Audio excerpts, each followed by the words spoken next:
함께 성경 말씀 봅니다. 오늘은 요한복음 10장 22절부터 42절까지 말씀 중에서 10장 35절에 기록되어 있는 한 절의 말씀을 여러분들과 함께 봉독하도록 하겠습니다. 요한복음 10장 35절의 말씀을 여러분들이 다 찾으신 줄 알고 다 함께 봉독합니다. 성경은 폐하지 못하나니 하나님의 말씀을 받은 사람들을 신이라 하셨거든. 아멘. 자, 오늘은 그럼 우리가 신이란 말인가라는 요 말씀을 가지고 여러분들과 함께 은혜를 나누도록 하겠습니다.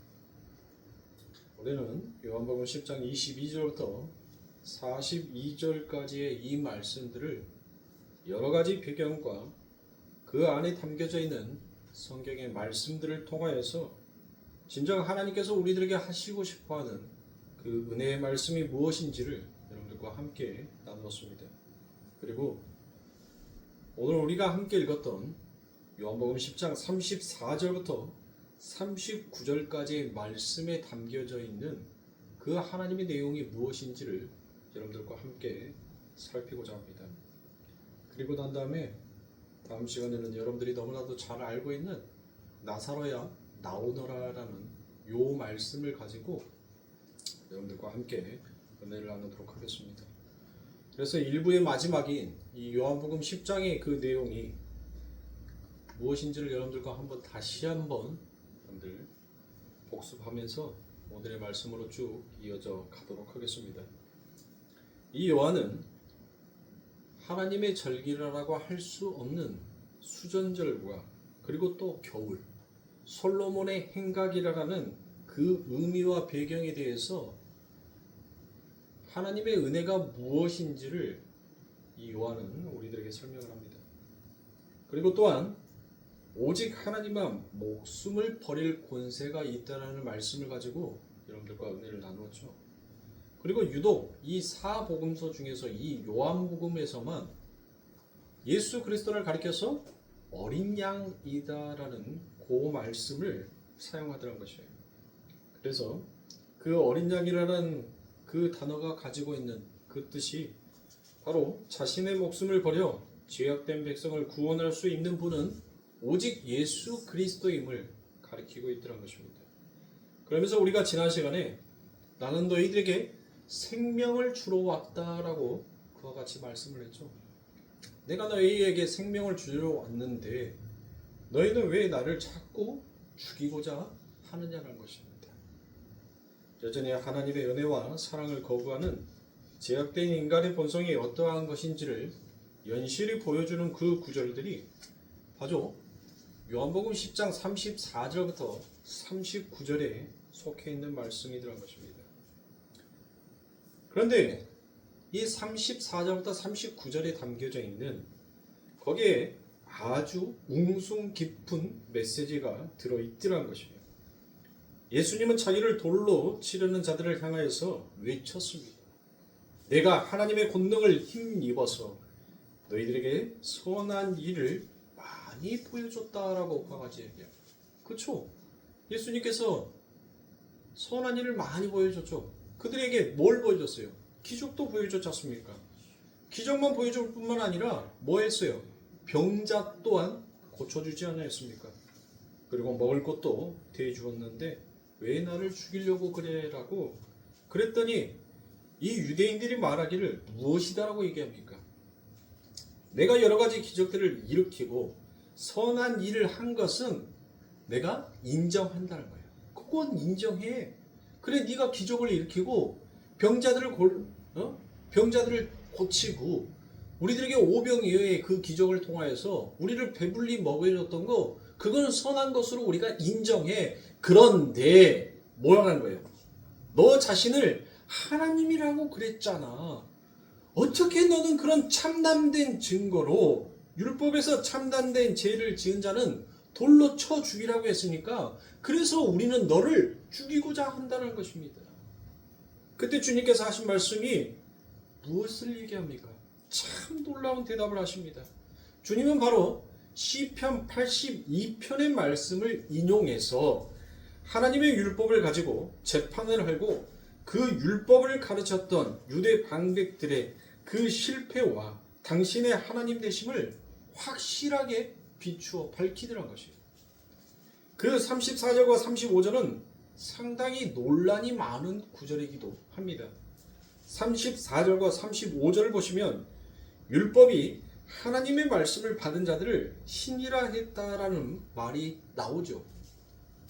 게다가 주님은 성경은 폐하지 못한다라고 그와 같이 쐐기까지 박아버립니다. 하나님의 말씀을 맡은 자들은 신이다라고 그와 같이 강조를 했다는 것입니다. 그럼 여러분들, 우리가 여러분들 신이란 말인가요? 우리가 신인가요? 아니죠.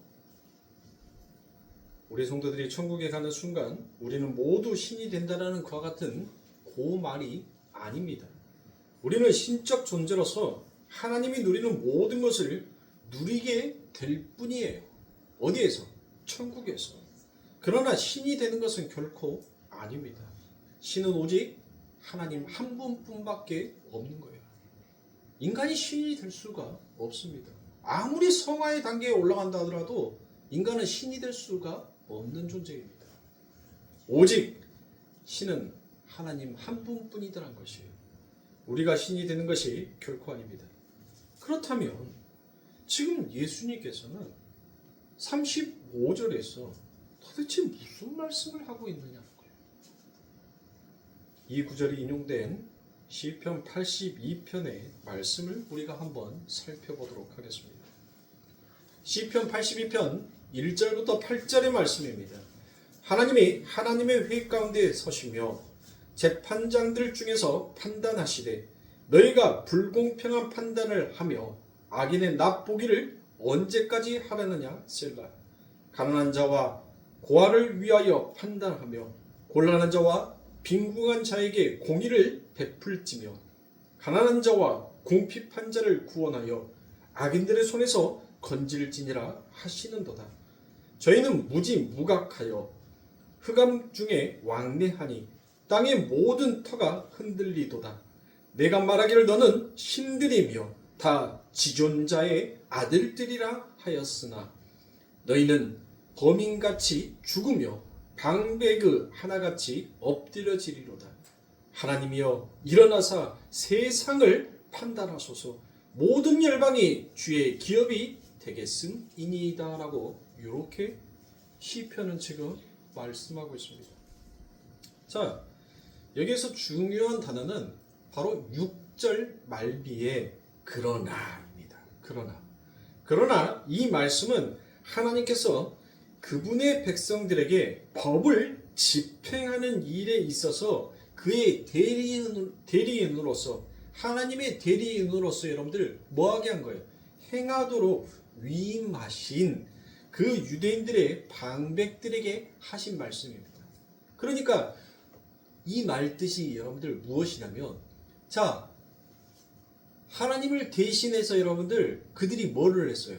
하나님이 대신해서 자, 모세에게 안식일날 나무를 하러 간 그들에게 뭘 했습니까?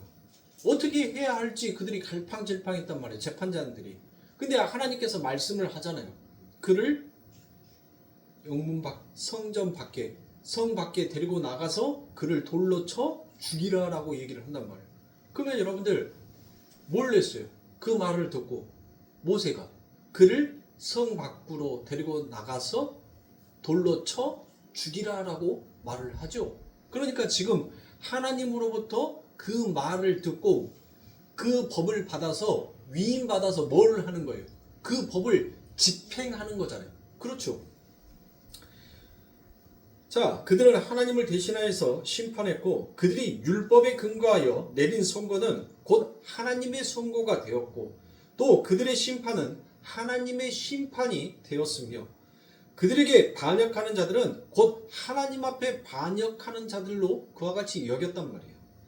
그래서 하나님의 백성들에게 하나님의 법을 집행하라는 하나님의 명령을 받은 자들을 신이라라고 그와 같이 불렀던 것입니다.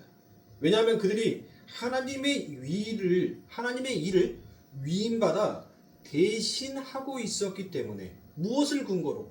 곧 하나님의 말씀인 율법을 근거로. 그렇기 때문에 그들이 진짜 신이 되었다는 것이 아니라 바로 신의 일을 위임받아 했기 때문에 그들을 신이다라고 그와 같이 불렀던 거예요. 그런데 그들이 무엇하였습니까? 시편 82편에 보니까 그들이 뇌물을 받고 불공평한 판단을 하며 악인의 맛보기를 밥 먹듯이 하고 흑암에 행하였다라고 그와 같이 말씀을 하고 있습니다.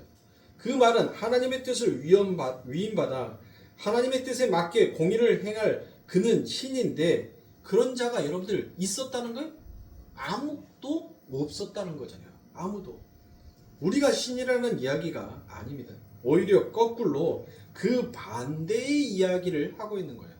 지금 아무도 그 하나님께서 그들에게 뭘 하라 했어요?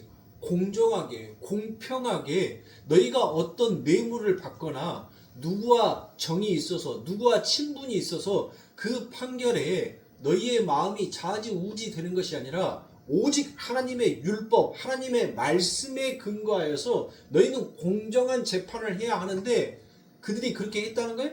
안 했다는 거예요.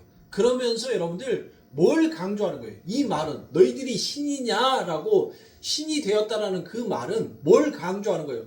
너희가 그렇게 하나님의 율법을 온전하게 지킨 자가 있느냐라는 거예요. 그런데 나는 뭐 했다는 거예요? 나는 그 하나님의 말씀, 그 율법을 온전하게 지킨 자다는 거예요. 그러니까 내가 바로 뭐라는 거예요? 내가 신이다라는 것을 그들에게 비추어 말씀하신 거란 말이에요.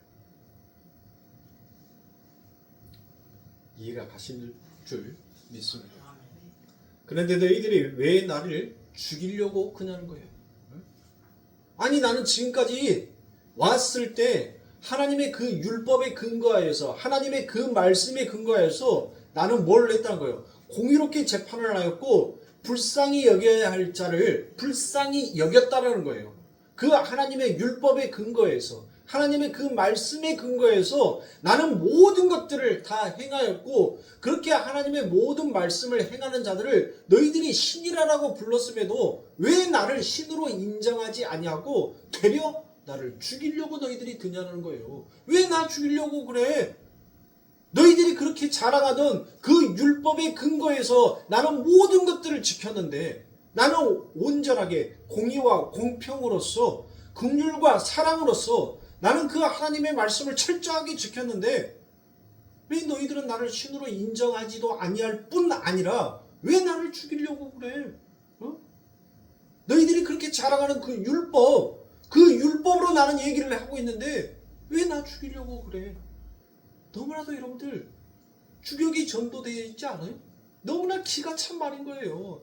얼마나 여러분들 이 땅에 내놓은 그 하나님이 그 신이 여러분들 얼마나 가소롭겠냔 말이에요. 가짜 신이 되어서 신의 행사를 하고 있는 그들이 오히려 더 뻔뻔하게 진짜 신을 죽이고자 싶어하는 그 모습을 봤었을 때 여러분들 얼마나 기가 차고 얼마나 얼척이 없었겠습니까? 그래서 거기에 내가 선한 일을 했고 내가 너희들을 위해서 이러저러한 일을 했다라는 말이 자꾸 등장해서 나오는 것입니다. 그러니까 너희들이 나를 못 믿더라도 나를 하나님으로 인정하지 않더라도 내가 한 일을 인하여서 그 하나님을 믿으라는 것입니다. 그래서 시편 82편에 그 내용이 여기에 인용이 된 것이에요. 내가 하나님이다라고 분명하게 자기의 하나님 되심을 지금 예수 그리스도는 그들에게 밝히고 있는 것입니다. 자, 그런데 그분이 아버지의 뜻을 위임받아 이 땅에 오셔서 하신 일이 뭐입니까? 아버지의 뜻은 도대체 뭐예요? 하나님의 일, 하나님의 일, 아버지의 뜻. 지금 이것은 우리에게 던져진 질문이 아니에요. 그 예수 그리스도에게 던져진 질문입니다. 예수 그리스도가 그 하나님의 일을 하러 왔다라고 얘기를 한단 말이에요. 그렇잖아요.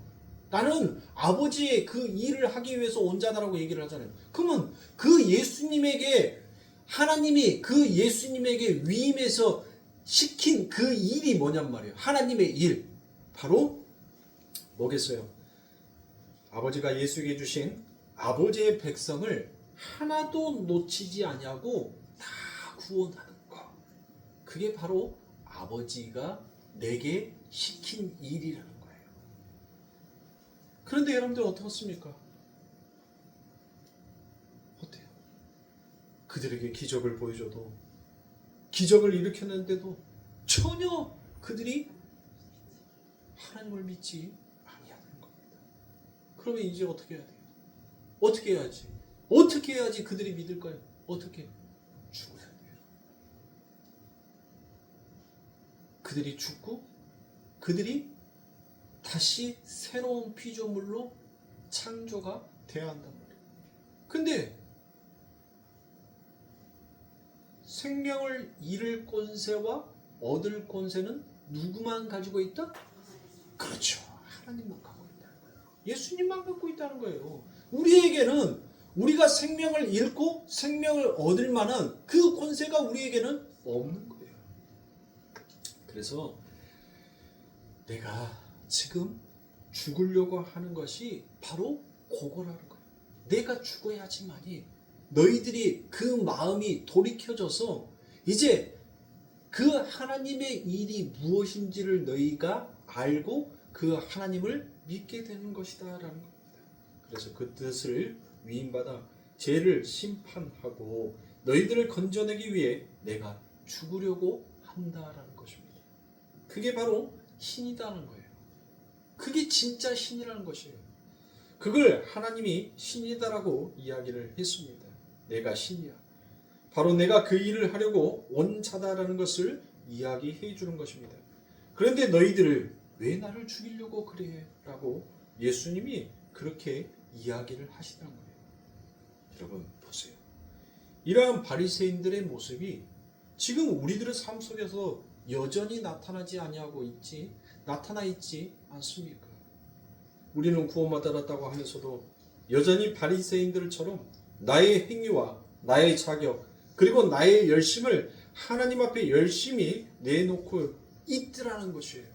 우리가 은혜를 근거하여서 내놓는 것이 아니라 하나님 내가 이만큼 했으니까 하나님을 위하여서 내가 이렇게 행하였으니까 나에게 섭섭지 않게끔 잘 하나님이 알아서 보상해 주세요라는 그 마음으로 그 열심으로 그 근거로 우리가 구원의 열심을 부리고 있지는 않느냐는 것입니다. 여러분들 그거는 믿음이 아니래요. 그거는 하나님과 흥정하는 겁니다. 하나님과 흥정하는 것은 여러분들 성경에서는 불신자다라고 그와 같이 얘기를 합니다. 내가 뭘 했으니까 하나님께서 나에게 이렇게 보상해 주겠지.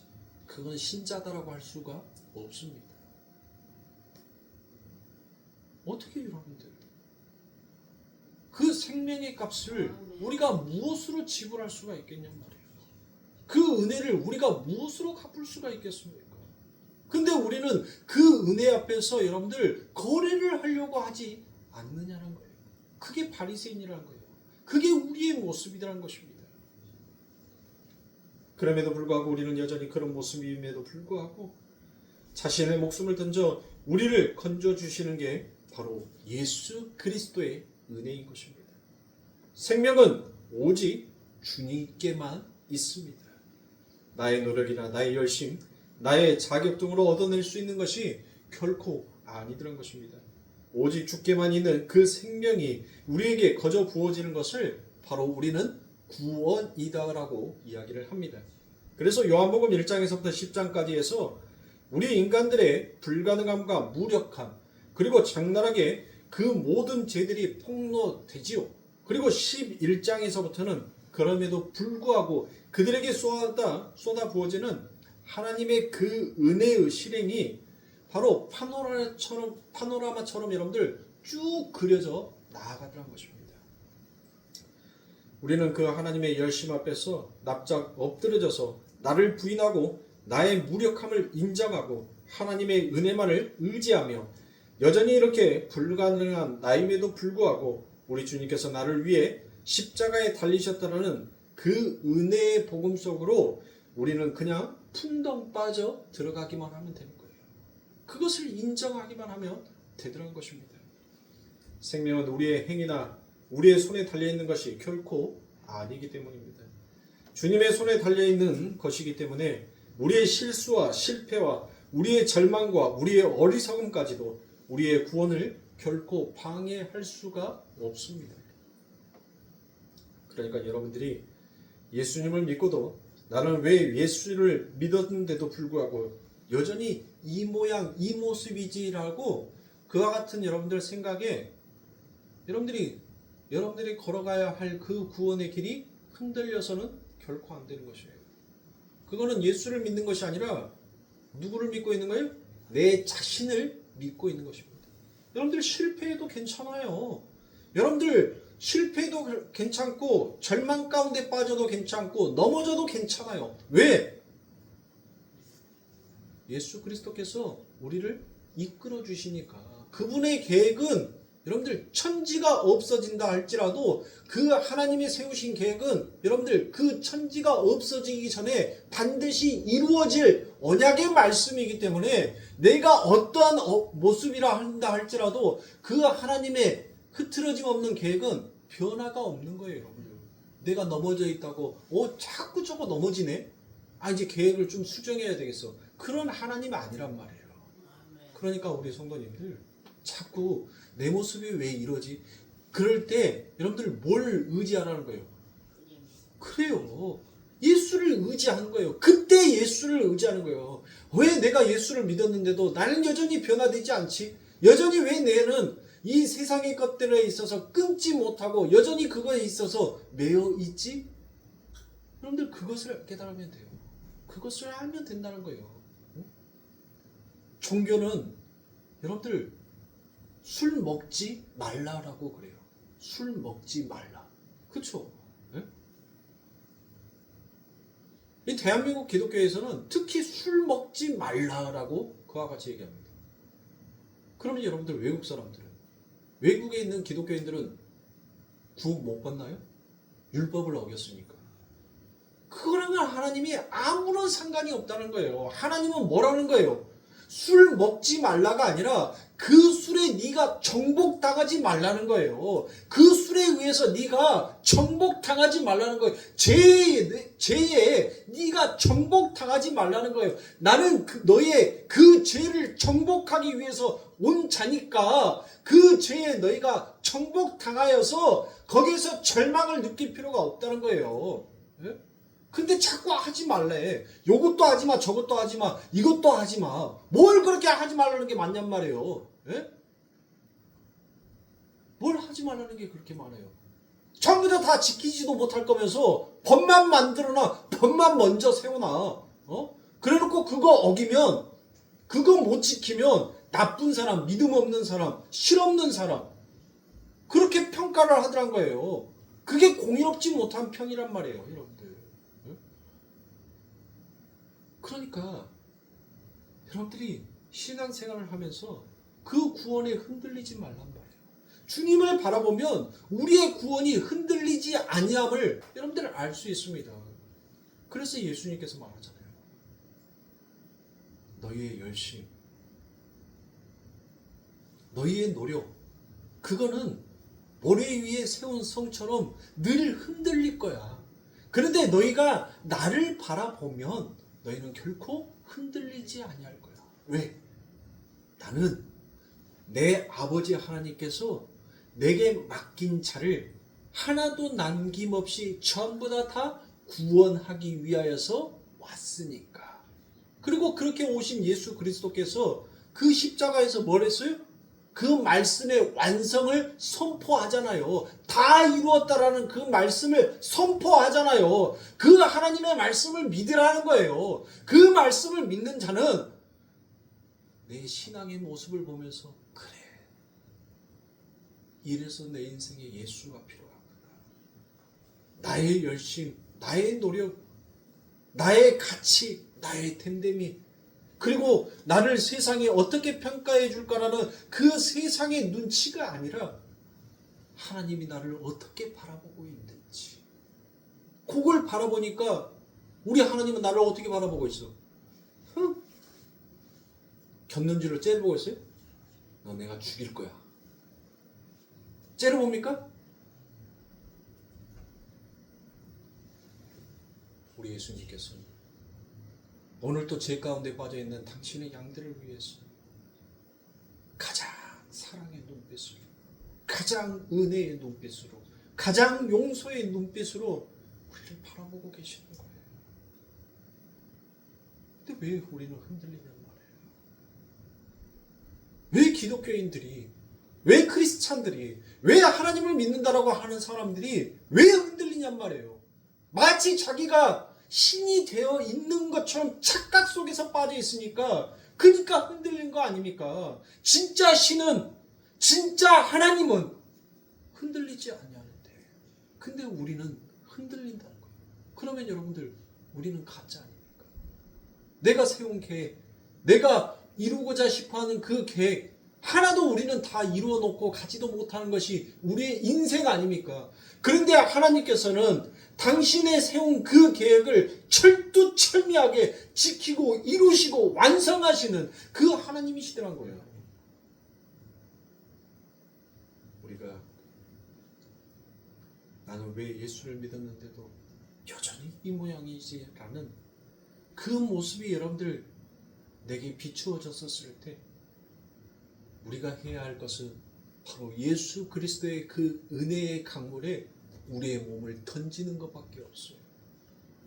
농개가 그 나라를 구하기 위하여서 일본의 그 수장을 10개의 가락지를 끼고 그 물에 자신의 몸을 던졌던 것처럼 우리는 나를 죄 가운데 빠뜨리려고, 나를 넘어뜨리려고 하는 그 마귀의 계략에, 그 마귀를 부둥켜 안고 예수 그리스도의 은혜로 빠져 들어가면 되는 거예요. 그러면 마귀는 떠나고 우리는 사는 것입니다. 하나님의 그 은혜의 크심을 가르쳐주기 위해 오히려 여러분에게 그러한 실수나 여러분의 그런 범죄함 같은 것들을 그냥 묵인하고 계실 수도 있더라는 것입니다. 그래야지 나의 참된 모습을 볼 수 있습니다. 감추어져 있고 포장하려고 했던 나의 진실된 모습이 바로 거기에서 들춰져서 나오니까 결국 우리에게 부어주고 싶어하는 하나님의 그 사랑, 무한으로 우리를 용서하고 싶어하는 그 하나님의 은혜, 우리는 거기에서 그 하나님의 기쁨을 느끼고 만족해야 할 것입니다. 마찬가지로 여러분의 선한 행위나 도덕적, 윤리적 그런 선한 삶, 그런 것들이 여러분들의 구원에 도움이 전혀 되지 아니할 때도 있더란 것입니다. 여러분의 구원에는 절대 도움이 안 될 수도 있습니다. 그러니까 여러분들이 그러한 착한 일을 함으로 인하여서 결코 잘난 척할 필요가 없다는 거죠. 여러분들, 제가 지금 말씀드리는 것은 선한 행위를 하지 말라는 것이 아닙니다.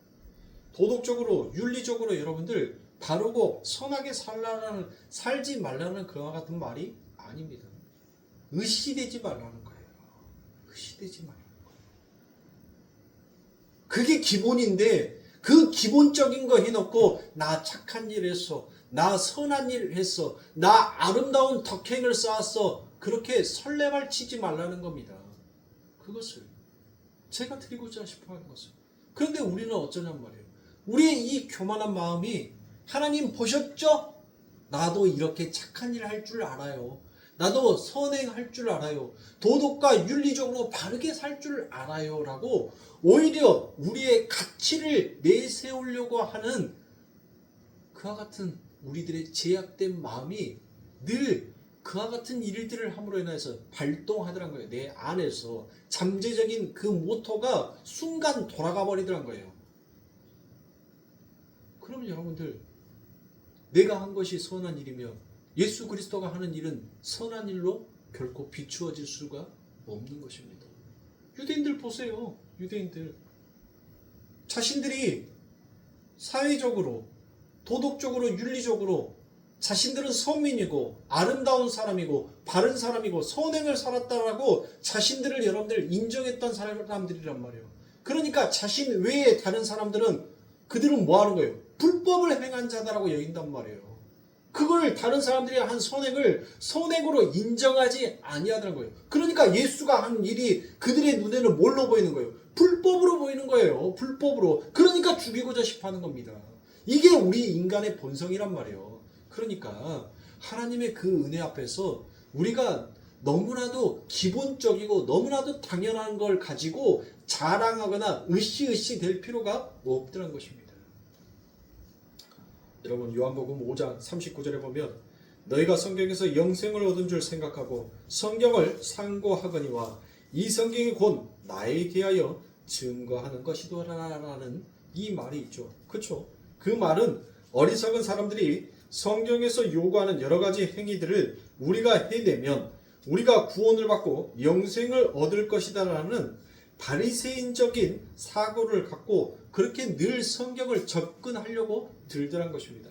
그러나 성경은 너희에게 이거 해라 저거 해라가 아니라 뭘 얘기하고 있다고요? 요한복음 5장 39절에 성경은 뭐를 이 성경은 곧 나에 대하여 증거하는 것이다 라고 그와 같이 얘기했잖아요. 나에 대해서 증거하는 거란 거예요. 이거 해라 저거 해라가 아니라 지금 누구를 가리키는 거예요? 예수 그리스도를 가리키고 있다라는 것을 지금 예수님께서 말씀하고 있잖아요. 너희들에게 그거 지켜서 구원받으라고 명령해 놓은 그 이야기가 아니라는 것입니다. 그러니까 너희들이 성경을 상고하고 묵상하여 영생을 얻은 줄 알고 성경을 열심히 공부하는데 그 성경은 바로 나에 대해서 증거를 하고 있는 것이다 라고 예수님께서 말씀하고 있잖아요. 얼마나 명확하고 얼마나 정확하게 얘기를 합니까? 근데 오늘날 하나님의 성전이라고 하고 있는 우리 이 교회들은 지금 뭐 하고 있냔 말이에요. 에? 우리 교회들은 성경 안에 기록되어 있는 모든 말씀들이 지금 뭐를 증거하고 있다고요? 예수 그리스도를 증거하고 있다. 나를 증거하고 있다라고 얘기를 하는데 우리는 이 성경을 상고하고 묵고하고 열심히 공부하면서 그 성경에서 이것을 해야 하는구나. 이것을 하지 말아야 하는구나 라고 여전히 거기에서 묶여 있더란 거예요. 그 바리새인적인 사고를 가지고 말이야. 그러나 예수님께서는 그렇게 말씀하지 아니하더란 겁니다. 이 성경은 나에 대해서 증거하고 있다라고 얘기합니다. 그때 이런 이야기를 듣고도 성경은 방종하지 않습니다. 여러분 그러면 이제 막 살아도 되겠네라는 그와 같은 말을 결코 할 수가 없다는 것입니다. 여러분들 이론적으로는 어때요? 이론적으로 예수님께서 다 이루었으니까 이론적으로는 예수님의 그 하나님의 일을 하기 위해서 이 땅에 오셨다라고 얘기했잖아요. 그 하나님의 일은 그 하나님께서 내게 맡겨준 자를 단 하나도 빠짐없이 전부 다 구원하기 위하여서 그 일을 하고 있다라고 예수님께서 말씀하셨단 말이에요. 그렇죠. 성경은 그렇게 증거하고 있으니까. 그리고 그렇게 증거한 예수 그리스도께서 십자가에서 다 이루었다라고 말씀을 하셨으니까. 자, 그렇게 성경의 말씀대로 놓고 보면 이론상으로 놓고 보면 여러분들이 이제 뭐 해도 돼요? 이미 우리는 예수 그리스도에 의해서 한 명도 빠짐없이 전부 다 구원에 이루었으니까 막 살아도 되는 거예요. 막 살아도 되잖아요. 이론상으로는. 그런데 내 안에 있는 그 성령이, 내 안에 있는 진리가, 내 안에 있는 그 말씀이 어둠을 쫓던 우리의 걸음을, 우리의 행실을 이제 빛으로 바꾸어 버리더란 거예요. 절대로 거기로 갈 수가 없어요. 내가 아무리 가고자 하더라도 그 빛이 어둠을 쫓아내버렸지 그 어둠 가운데 우리를 있게 만들지 아니한다는 거예요. 그 일을 이루신 거예요, 하나님께서. 그런데 어디 제 설교를 듣고 이제 막 살아도 되겠네라는 그런 생각들이 나오냔 말이에요. 여러분들 그건 말도 안 되는 소리예요. 말도 안 되는 소리. 우리는 막 살 수도 없다니까요. 막 살고 싶어도 살 수가 없어요. 왜? 내 안에 빛이 있는데 빛이 세요? 어둠이 세요? 아무리 깜깜해도 여러분들 저 스위치 올리는 순간 어둠은 사라지고 빛은 그 어둠을 드러내버리잖아요. 우리 안에 누구 계셔? 그래요. 성령 예수 있잖아요. 내가 그 빛이요 생명이다라고 말씀하신 그 예수 그리스도가 우리와 함께 하잖아요. 내가 세상 끝날 때까지 너희와 함께 하겠다라고 말씀하시잖아요. 그 빛이 나와 함께 있는데 내가 걷는 것이, 내가 어둠의 골짜기를 걷는다 하더라도 그 빛이 나와 함께 있으면 그 어둠이 물러가는 거예요. 그 어둠이 깨지는 거예요. 왜? 그 빛이 나와 함께 있으니까. 저는 여러분들에게 방종을 종용하는 자가 아니에요. 왜 우리가 신이 아니고 왜 우리가 그 하나님의 은혜에 넙죽 엎드릴 수밖에 없는지를 저는 그 모든 것들을 폭로하고 우리의 죄성을 회고하는 거예요. 회고. 우리의 실체가 우리가 이런 존재다라는 것을 깨우치고 난 다음에 이런 존재를 사랑해 주신 분이 바로 하나님이시고 예수 그리스도다라는 것을 여러분들 저는 그거를 여러분들에게 말씀을 드리는 겁니다. 그거를 강조하는 거예요.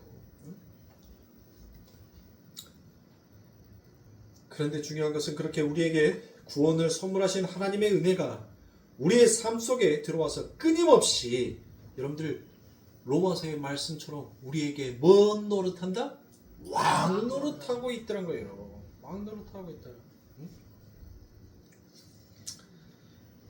그렇게 예수님은 우리 안에서 왕 노릇하시면서 우리가 입고 있는 옛몸을 자꾸 해체하고 우리 안에 들어있는 예수를 바깥으로 드러나게끔 하더란 것이에요.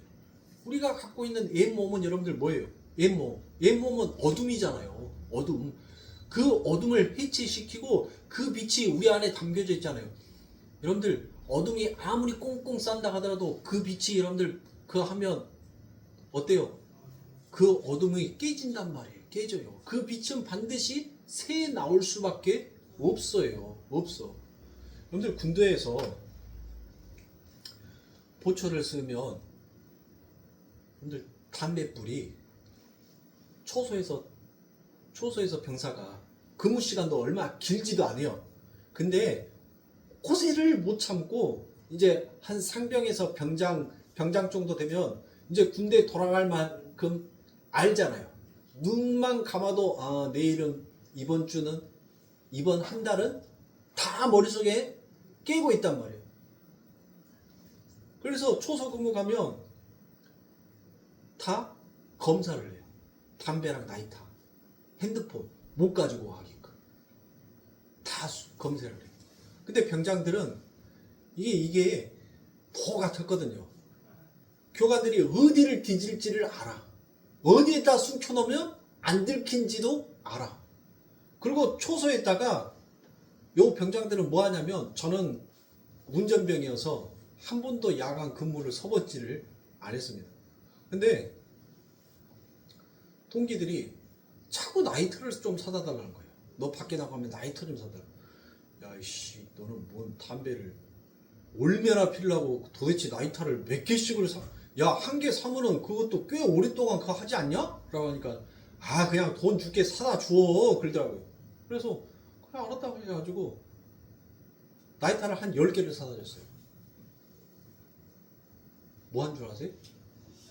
뒤지니까, 하도 뒤지니까 아예 이제는 초소에다가 나이타를 숨겨놓은 거예요. 고무 틈 사이, 돌멩이 틈 사이, 그 초소에다가 그러면 이제 뭐만 갖고 가면 돼?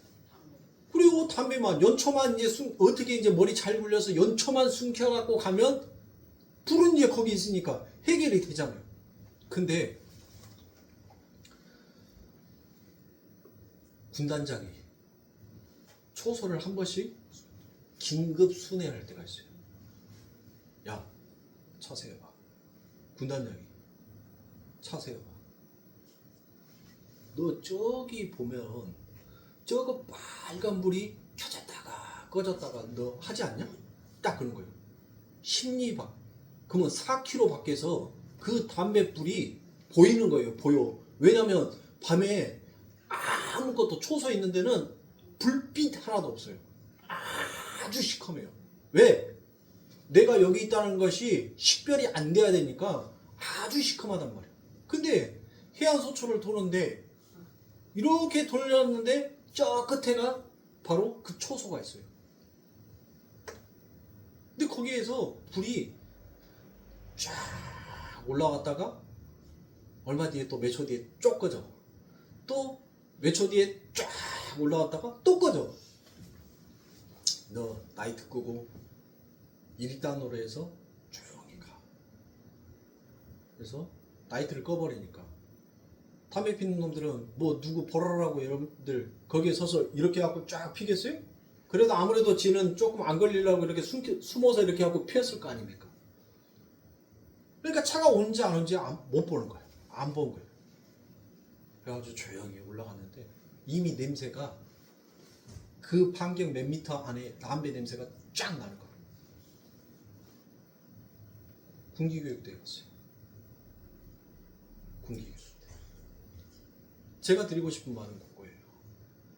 아무리 어둠이 짙다 할지라도 그 빛은 반드시 그 어둠을 깨게끔 되어 있는 거예요. 우리 안에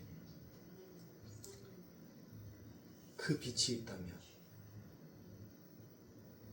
우리는 반드시 우리의 옛몸이 해체될 수밖에 없는 겁니다. 그렇게 나의 옛몸이 자꾸 해체가 되고 우리 안에 들어있는 예수 그리스도가 밖으로 드러나오는 것이 그게 신앙생활인 것입니다. 그러니까 우리가 자랑할 것도 아무것도 없고 그렇다고 해서 굳이 기죽을 필요도 없다는 것입니다. 어차피 예수님이 다 하시는 것이기 때문에 제가 이 복음에 관한 아주 선명한 예를 하나 결론으로 드리고 오늘 설교를 마치도록 하겠습니다. 마가복음 9장 42절부터 50절의 말씀입니다. 또 누구든지 나를 믿는 이 소자 중 하나를 실족해 하면 차라리 연자맷돌을 그 목에 달리우고 바다에 던지움이 나으리라. 만일 내 손이 너를 범죄케 하거든 찍어버리라. 불구자로 영생에 들어가는 것이 두 손을 가지고 지옥 꺼지지 않는 불에 들어가는 것보다 나으니라. 만일 내 발이 너를 범죄케 하거든 찍어버리라. 절뚝발이로 영생에 들어가는 것이 두 발을 가지고 지옥에 던지우는 것보다 나으니라. 만일 내 눈이 너를 범죄케 하거든 빼어버리라. 한 눈으로 하나님의 나라에 들어가는 것이 두 눈을 가지고 지옥에 던지우는 것보다 나으니라. 거기는 구더기도 죽지 않고 불도 꺼지지 아니하느니라. 사람마다 불로써 소금 치듯 함을 받으리라. 소금은 좋은 것이로되 만일 소금이 그 맛을 잃으면 무엇으로 이를 짜게 하리요. 너희 속에 소금은 두고 서로 화목하라 하시니라. 자, 여러분들, 이 말씀을 이제 이 요한복음 10장의 말씀 1장에서부터 10장까지의 말씀, 그래요, 다 나머지는 내불고 머릿속에 없을 거니까 우리가 최근에 여러분들과 함께 은혜 나누었던 요 10장의 말씀만을 갖고도 이제 이 마가복음의 말씀이 여러분들 해석이 되죠. 뭐예요, 여러분들? 바로 하나님의 은혜에 엎드리라는 거예요. 너희가 이거 하라 하지 말라가 아니란 말이에요. 너희가 이것을 하는 것이 선행이고 이것을 하지 아니하는 것이 악이다라는 것이 그 말이 아니란 거예요. 아까 우리가 여러분들과 함께 말씀했던 요한복음 5장에서 성경에 이거 하라 저거 하라가 아니라 다 누구를 증거하는 거라는 거예요. 예수를 증거하는 거라잖아요. 예수를. 그런데 우리는 뭐 하냔 말이에요. 11조는 여러분들 뭐예요? 11조는 왜 그렇게 열심히 하는데? 하나님이 나한테 복 주나 안 부어주나 끝까지 한번 가보자. 하나님이 나한테 복 준지 안 준지 끝까지 가보자. 여러분들 그 마음으로 이렇게 하면서 왜 지금 현재 요건 하나님의 말씀 아니냔 말이에요. 마가복음 9장에 기록되어 있는 말씀도 하나님의 말씀이죠. 그러면 여러분들 뭐 해야 돼요? 오메 이제 우리 주일날부터 큰일 나버렸네. 이제 큰일 나버렸어. 왜? 주일날 성한 사람은 한 명도 없네. 요 말씀대로 해야 되니까. 아니 막 팔도 자르고 다리도 자르고 막 눈 알도 빼버리고 막 그래야 되는데 정상이 있는 사람이 있어요? 근데 왜 요 말씀을 안 지켜? 에? 지키려면 다 지켜야지. 왜 요 말씀을 안 지키냔 말이에요. 에?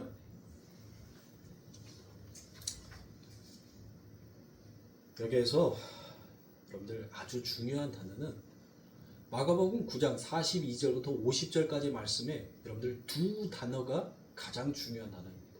바로 찍어버리라와 소금이 바로 이 두 단어가 가장 중요한 단어입니다. 여기 보시면 성경이 우리 하나님의 백성들에게 아주 무시무시한 요구를 하는 것처럼 보이지만 이 말대로 그렇게 하면 우리는 주일날 결코 내 코도 내 팔도 내 다리도 내 눈도 상한 사람으로 한 명도 서 있을 수가 없습니다. 그렇다면 하나님께서 왜 이와 같이 무시무시한 말씀을 하시면서 이와 같은 단어들을 사용하였는지 여러분들 한번 보자는 거예요. 여기서 찍어버리다라고 번역이 된 헬라어가 바로 아포콥토입니다. 아포콥토. 이 아포콥토라는 것은 자르다, 베어버리다라는 그와 같은 뜻이 있어요. 자르다, 베어버리다. 자르다, 베어버리다. 여러분들 머릿속에서 쓱 하고 스쳐가는 단어 있죠. 할례 표피의 끝을 뭐 하는 거예요? 자르잖아요. 그쵸? 그러면은 할례를 행하라는 것은 누구의 말씀이에요?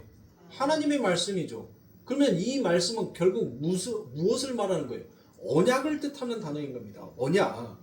언약을 세우다라는 단어를 어떻게 표시하는지 여러분들 아시잖아요. 제가 설명을 해드렸으니까. 자, 언약을 자르다, 이 찍어버리다, 그러니까 자르다, 베어버리다, 이 아포콥트라는 단어는 바로 제사 용어임과 동시에 언약의 용어이기도 하더란 것입니다. 제사 때 제물을 자르죠. 그쵸? 그 단어가 바로 아포코토입니다.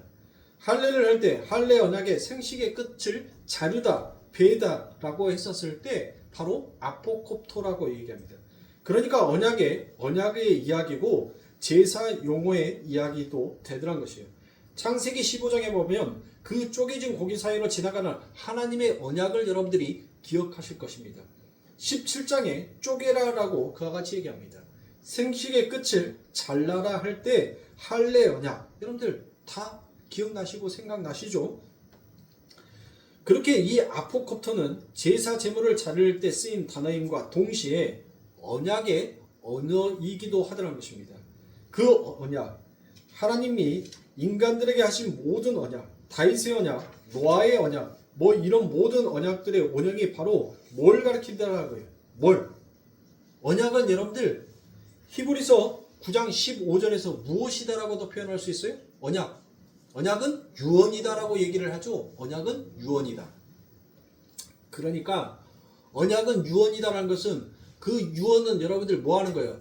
그자가 살아있을 때는 그 유언장의 효력을 없지만 그 유언장이 여러분들 뭐하면 죽은 다음에는 그 유언장이 효력을 발생하죠. 그러니까 이 단어는 누구에게 속한 단어예요? 우리가 그와 같이 찍어져야 하는데 바로 누구에게?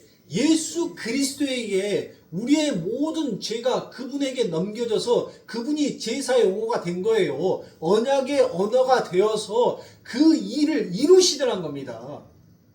바로 그분이 그 언약의 원형이 성부 하나님과 성자 하나님 사이에서 세워진 피의 언약의 원형이다라고 그와 같이 얘기를 하잖아요. 그것에 근거하여 모든 언약이 성취가 되는 것이다라는 것입니다. 뿐만 아니라 소금이라는 단어 역시도 바로 제사 용어입니다. 자, 레위기 2장 13절에 보면 내 모든 소제물에 소금을 채라. 내 하나님의 언약의 소금을 내 소제에 빼지 못할지니 내 모든 예물에 소금을 들지니라 라고 얘기합니다. 모든 제물에는 소금이 뿌려져야 된다라고 그와 같이 얘기를 하죠. 벤 다음에 여러분들 소금을 치면 여러분들 어때요? 네? 상처에다가 여러분들 소금을 뿌리면 어떻게 되냔 말이에요.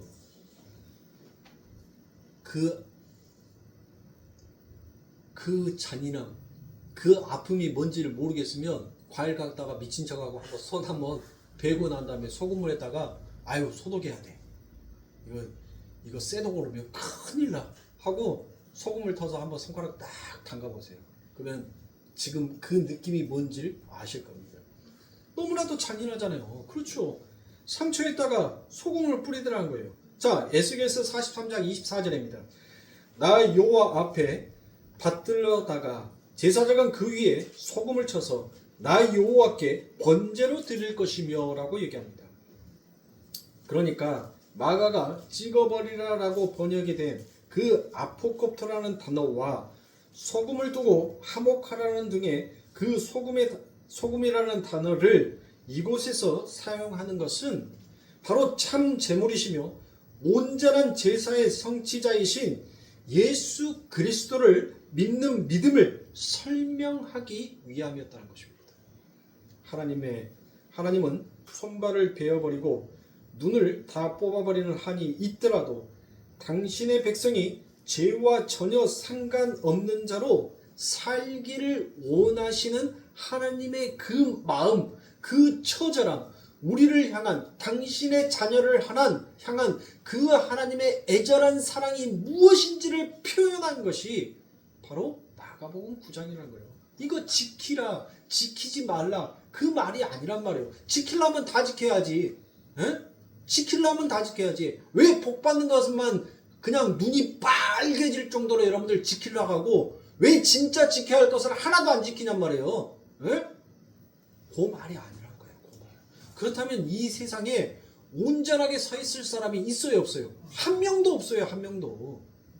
일단 이 강대상에 서 있는 저부터 온전하게 쓸 수가 없어요, 여러분들. 그 말이 아니란 거예요. 예수 그리스도, 그 하나님의 사랑, 우리를 향한 하나님의 사랑, 우리에게 어떻게 그 사랑이 전달되는지를 예수 그리스도가 하늘의 통로가 되어서 하늘의 물이 되어서 우리들에게 뿌려지는 거예요. 우리들에게. 인자 위로 뭐가? 천사가?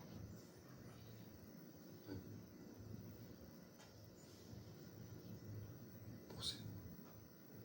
그 하늘의 물이 우리들에게 뿌려져야지. 그 저주의 물이 씻겨지는 거예요. 여러분들 바닥에 있는 물로 여러분들 씻습니까? 다 위의 물로 씻잖아요. 위의 물로. 바로 우리는 그 예수 그리스도라는 그 은혜의 비로 우리들이 씻어야지만이 우리의 죄를 씻을 수가 있어요. 우리 아래의 물로 아무리 씻은다고 하더라도 우리는 그 죄를 씻을 수가 없어요. 여러분들 교회 오실 때 여러분들 다 샤워하고 다 세수하고 다 양치하고 그렇게 갖고 오셨죠. 그러면 오늘 씻었으면 내일 아침에 안 씻어도 되네? 근데 어때요? 내일 아침 되면 온갖 악취가 내 몸에서 나요, 안 나요? 일단 나잖아요. 네? 일단 입만 벌리면 입에서부터 꿀린내 나기 시작해서 정수리에서부터 기름 냄새, 기름진 냄새, 몸에선 땀 냄새, 눈에는 눈곱 껴있고. 에? 아랫물로는 우리가 아무리 노력하고 우리가 아무리 열심을 부려도 그 아랫물로는 우리의 죄를 깨끗하게 할 수가 없어요. 오직 윗물로 씻어야지만이 우리의 죄가 깨끗해지는 것입니다. 왜 하나님께서는 이토록 이와 같이 하실까요? 하나님은 죄와 공존할 수 없기 때문에, 그러나 우리에게는 그런 능력이 없기 때문에 하나님께서 십자가에서 당신의 아들을 베어버리고 찍어버리고 그의 눈알을 뽑아버리고 그에게 소금을 쳐서라도 우리를 뭐 하겠다는 거예요? 반드시 너희들을 건져내겠다는 것입니다. 그러니까 우리가 죄를 지을 때 손가락, 발가락 자를 생각하지 마십시오. 혹여나도 눈알 뽑을 생각하지 마십시오. 나 때문에 예수님의 눈이 뽑혔고, 나 때문에 예수님의 팔이 잘렸고, 나 때문에 예수님의 발이 잘렸다라는 그 현실을 우리가 실감할 수 있어야 됩니다. 그것이 바로 나의 고통, 나의 아픔으로 느껴져야 하는 거예요. 그렇게 예수님의 제사를 지냈다, 제물이 되셨다, 바쳤다. 그런데도 너희들은 그 죄를 계속 자를 거야 라고 우리들에게 물어보는 것입니다. 그러니까 여러분들이 짓는 죄로 인하여서 여러분이 반성하고 뉘우칠지언정 내가 이러고도 하나님의 백성 맞냐라고 하고 확 죽어버리면 돼요, 안 돼요? 안 된다는 것이에요. 정말 멋진 성도는 예수님을 저주하고 욕하고 부인하더라도 내가 정말 날 사랑하니 그럴 때 뻔뻔스럽게도 여러분들 뭐 할 수 있어야 돼요? 당연하죠! 라고 말할 수 있어야 돼요. 그게 멋진 성도인 겁니다. 베드로 보세요. 베드로. 네? 주는 그리스도시요 살아계신 하나님의 아들입니다. 네가 나를 사랑하느냐?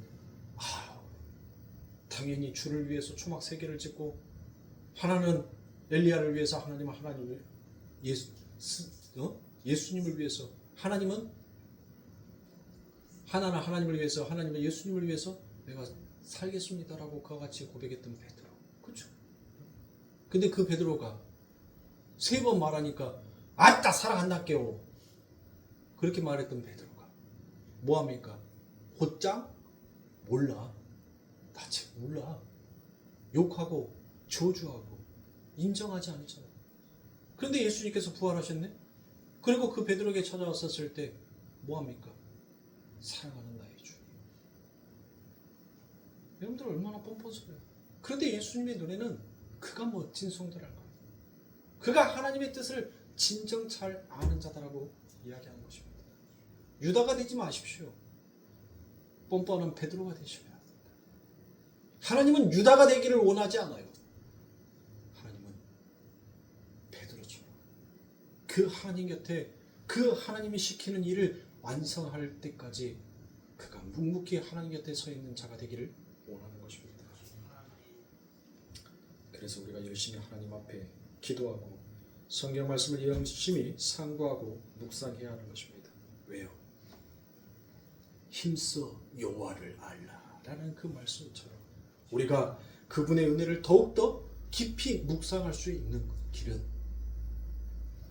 우리의 열심의 율법 지킴이 아니라 하나님 말씀 안에 담겨져 있는 참된 뜻이다라는 것을 우리는 기억해야 할 것입니다.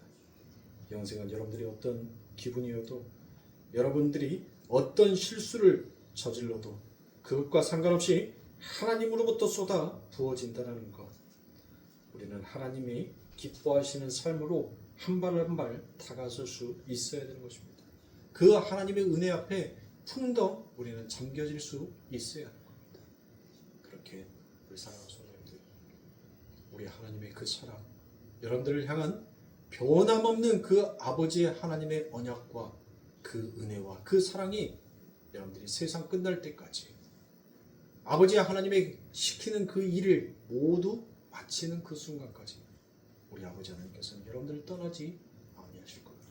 그러니 이 세상 가운데 힘내시고 여러분들에게 부어지는 그 아버지 하나님의 은혜를 깊이 묵상할 수 있는 우리 성도님들이 되시길 주님의 이름으로 축원합니다.